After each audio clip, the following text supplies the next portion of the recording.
અથ શ્રી તુલસીપત્રમ ચેનલમાં હું અપર્ણા આપ સૌનું સ્વાગત કરું છું.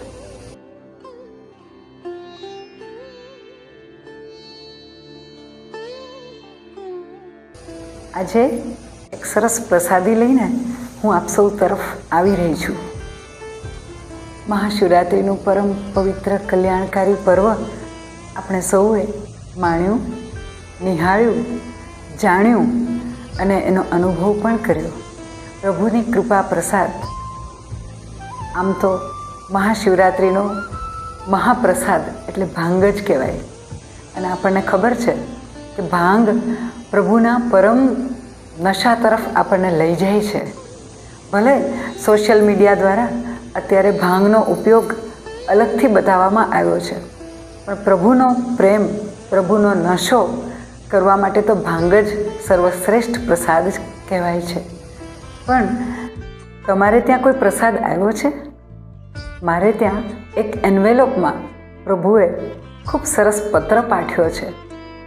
શું તમારે ત્યાં એ પ્રસાદ આવ્યો છે? જરાક લેટર બોક્સમાં ચેક કરજો જરૂરથી. જગતના જીવ પ્રાણી માત્રને પ્રભુએ આ શિવરાત્રિના દિવસે પરમ પ્રસાદ એવો પત્ર મને અને આપણને સૌને આપ્યો છે. ચાલો જોઈએ પ્રભુ આ પત્ર પ્રસાદમાં શું કહેવા માગે છે અને આપણને શું આશીર્વાદ આપે છે. ચાલો નિહાળીએ. ભગવાનનો પત્ર. તારીખ આજની જ. પ્રતિ એટલે કે ટુ તમોને જ. વિષય છે જિંદગી અને તમે. ભક્તો, હું ભગવાન આજે તમને 2 શબ્દ લખવા માગું છું. ધ્યાનથી વાંચજો. આજે તમારી જિંદગીના બધા જ પ્રશ્નોનું નિરાકરણ થઈ જાય એવો રસ્તો હું બતાવવાનો છું. હું તમારી પાસે સીધો આવી મદદ કરવાનો નથી. તમારે ફક્ત નીચેના મુદ્દાઓ ધ્યાનમાં રાખી એ મુજબ તેનું પાલન કરવાનું છે. જિંદગીમાં તમને એવી સમસ્યા આવે જે તમારાથી હલ ન થઈ શકે તો એને મારા નામની પ્રાર્થનાના પોસ્ટ બોક્સમાં મૂકી દેવી અને એના પર ભગવાન માટે આવું અવશ્ય લખવું. એક વખત બોક્સમાં મૂક્યા પછી વારંવાર બહાર કાઢીને તપાસવું નહીં. એનું નિરાકરણ થશે જ, ચોક્કસ થશે, પણ તમારા સમયે નહીં, મારા સમયે થશે. તમે ધંધાની આફતમાં ફસાઈ જાઓ તો મૂંઝવણ ન અનુભવો.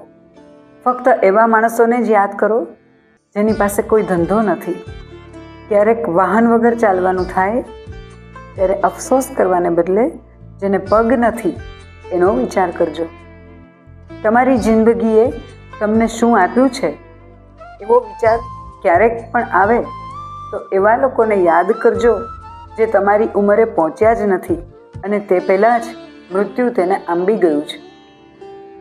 કોઈ તમારી સાથે ખૂબ ખરાબ વર્તન કરે, તમારું અપમાન કરે, તમને નુકસાન પહોંચાડે તો પણ ખુશ એ વાતથી થજો કે તમે એ વ્યક્તિ નથી. તમારો એકાદ રવિવાર કે રજા ખરાબ જાય તો દુઃખી થવાને બદલે એવા લોકોનું સ્મરણ કરજો જેને કુટુંબનું પેટ ભરવા માટે રોજ રોજ મજૂરી કરવી પડે છે, જેનો એક પણ રવિવાર કે રજાનો દિવસ હોતો નથી. અને છેલ્લે હું તમારા પ્રશ્નોનું નિરાકરણ કરીશ જ. આ મુદ્દાઓનું પાલન કરશો તો, અને સૌથી વિશેષ વાત, મારામાં વિશ્વાસ રાખશો તો. એ જ લિખિતન ભગવાનના આશીષ. શું તમે પ્રભુનો પ્રસાદ લીધો, માણ્યો? આ પત્ર પ્રસાદનું આચમન કર્યું? મને વિશ્વાસ છે જરૂરથી આપ સૌના ઘરમાં પણ પ્રભુએ આ પત્રરૂપી પ્રસાદ મોકલ્યો જ હશે અને મોકલ્યો જ છે. જરૂર છે ખાલી એન્વેલોપ ઓપન કરવાની કે ખોલવાની. કેટલો દયાળુ છે, કેટલો માયાળુ છે અને કેટલો કૃપાળુ છે પ્રભુ. એ શું નથી આપતો, પણ ત્યાં કેવળ અને કેવળ જરૂર છે ફક્ત અને ફક્ત એના તરફની વિશ્વાસની, એની સાથેની વફાદારીની. તો આવો ફરીથી, જો આ પત્ર પ્રસાદનું આચમન ના કર્યું હોય તો આપણે જરૂરથી કરીએ. મારો આ વિડીયો જોતાની સાથે જ કે પૂરો થતાની સાથે જ જરૂરથી આપ પણ આપના લેટર બોક્સમાંથી મહાદેવનો આ વિશેષ પત્ર લઈ અને વાંચશો અને એનું આચમન જરૂરથી કરજો.